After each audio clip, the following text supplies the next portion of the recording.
everybody says, oh my God, I think my house is haunted. The whole fucking world is haunted because where people die, portals are opened. We build houses on the carcasses of our founding fathers. That's a fact. Why do we filtrate our water? Have you been down underneath and dug out your fucking water pipes lately? No, they've probably been there since the 1800s. So guess what? Rust, calcium, zinc, iron. Did I mention rust? Lime. And then they have a cool little thing called CLR. What does it stand for? Calcium, lime, and rust. What do you use it for? Clean your fucking sinks and restrooms and toilets and stuff. Why? So you don't get sick. So why isn't the government running around digging holes everywhere, repiping stuff? Because they need something to save you from. So the Me Too 2.0 that I have created, I call it Me Too 2.0. Those are the dumbasses who came out 2 years ago, and I'm talking to the everybody born after 1994 that chooses to be uneducated. Ignorant, that's the word I like to use. So, here we are. Why do I call it Me Too 2.0? Because just like the tiki torch burning motherfuckers in Virginia, you East Coast fuckers do not know a fucking thing about the actual Me Too movement, and that it started in 2006 by a lady who has a very tragic story that has a very fucking happy ending. Why am I aggressive? Because your ignorance and your force for change, you're not telling us what change you want. You have women voting for women's rights. Bitch, you got those in 1936. Just saying. Then you want the right to vote? Those came like 4 years later. Read a fucking history book. What are you fighting for? At the end of the most beautiful fucking parade, we have not had Pride in 2 years because of COVID. Most beautiful, and emotions flow just like the waves of the flags flow.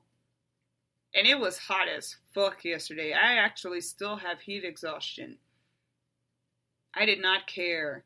That flowing of the flags and the flowing of the energy and the love. Why is it so hard to fucking just love? It's so easy to hate. But then hate leads to what? Depression, self-harm, suicide. Why?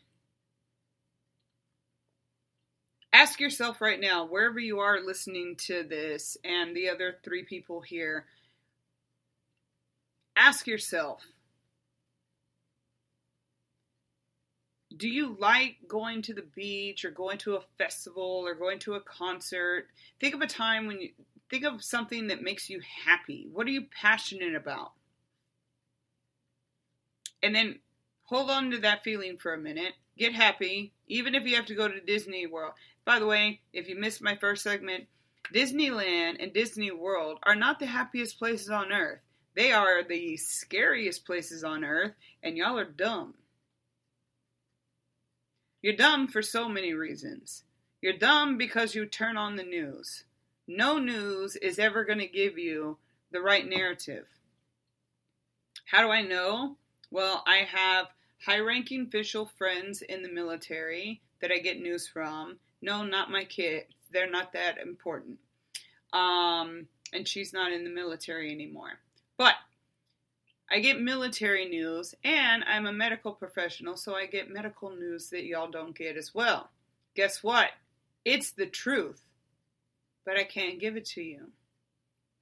It doesn't fit the narrative, which is why I get booted off of so many social media platforms. But now, I've been given a platform like Howard Stern, Joe Rogan, all of the famous antagonist podcasters and vloggers. Now I get to say whatever the fuck I want, and I'm unapologetically me. I'm never, ever, ever going to be a different version of myself other than I used to be a victim, but I'm working on being a survivor. And I actually use the term survivor because I'm here. I shouldn't be. I've actually died 6 times in my life. I have had multiple attempts on my life due to my father's lifestyle. He is no longer here. God rest in peace. But he left happy. He was so suicidal his whole life. And he died in my home, which was hard, especially since my son was the one who found him. At 12 years old, that's a memory you don't want. You can't unsee things. You can't undo actions. You can't unburn ashes. And you can't unsay words. And you cannot undo scars. So if all of that's true, and it is, go try it out. Then y'all need to stop worrying about the word forgiveness and focus on the word healing and what that means. So again, if you actually go to the Me Too movement page, and make sure you go to the right one, because there's 2. That's why I call it Me Too 2.0. These youngsters, they think they have it figured out. But let me tell you what. I met the love of my life when I was 10 years old. We had an abortion when I was 15.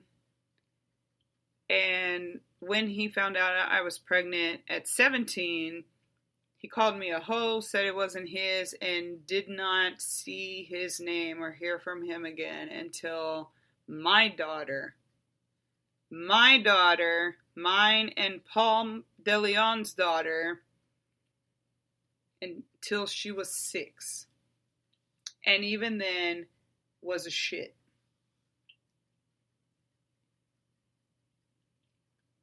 During our time together, he was my best friend. During our first interaction, where it was actually a Mother's Day, the first thing, when I pulled into the driveway, it was my husband. I was pregnant with our son, and Maddie was 6. When I first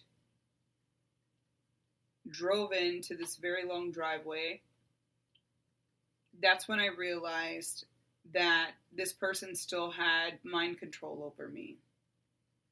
I instantly looked at my husband and said, I'm crumbling. I am crumbling.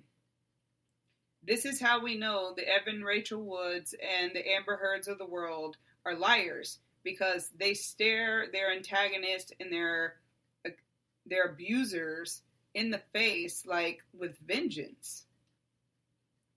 When you are tortured and held captive and you first see your accuser, you can't look them in the eye.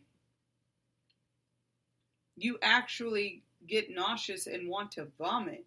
It instantly takes you back in time, like fucking Marty McFly going back in time. Instead of going back to the future, we're going back in time, and instantly the abuse kicks in. The front door of this dude's house, they don't use it. I used it on that day on purpose. Right inside the front door entrance to the right is his gaming / office studio that leads into the kitchen and ultimately to the back door where everybody comes in and out. I wanted to see if he removed the carpet that had my blood stain and his semen still there in the carpet. Because on the day that we had been broken up for about a month,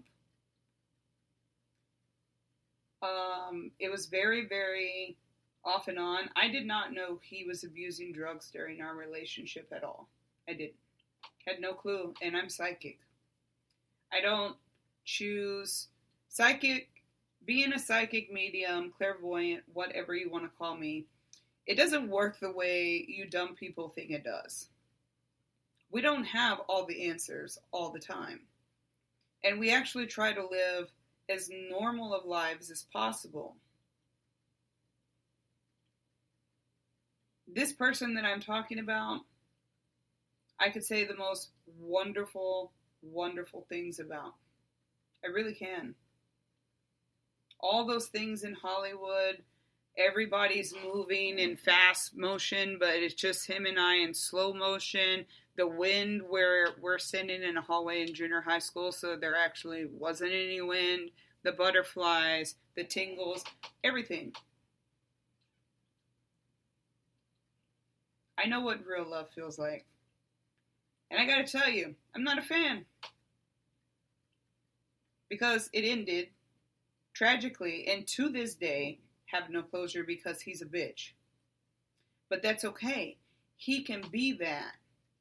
Because what he's not anymore in my life is a character. He's not my abuser anymore. He's not my attacker anymore. He does not have any mind control or psychological control or any kind of control, emotionally, sexually, attractively, nothing. How do I get to this point? This is why they asked me to speak. How do you get to this point where you don't even look or acknowledge, you don't get that anxiety, you don't want to piss and shit yourself? How do you get to this point? It took me 34 years. Does it have to take you 34 years? No. But I didn't want to face the music. I loved him so much, abuse and all. And this, I've been gay my whole life. He knew this. Everybody who knows me knows I'm gay. Or at least that I was bisexual. But I wanted a family. And I wanted a family that was better than the one that I was given. So, did what I had to do. And I was really good at it. So I stayed in really long-term relationships. They always say you never get over your first love. That's false. I don't have any feelings towards that person at all.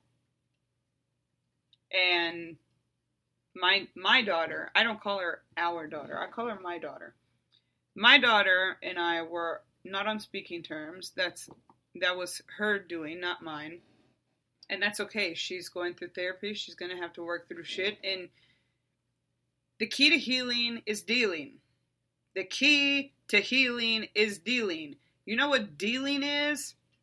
Going back and reliving every single tragic brick that builds up these walls. Now, you don't go down in there and go act like it's your heart's a smash room and start tearing everything up all at once. How do I know? I did that when I wrote my book. And I'm doing it now as I'm writing the second one. And I'm having to work intensely with doctors. That's why I had to pause. That's a doctor. I work intensely virtually with doctors to heal. I don't want to be angry anymore. I don't want to have to look over my shoulder anymore. If somebody shoots a gun off, I don't want to say hit the deck. I never taught my kids how to go to an escape room. You know why? I never fucking lived in a place that had one. But I grew up with them.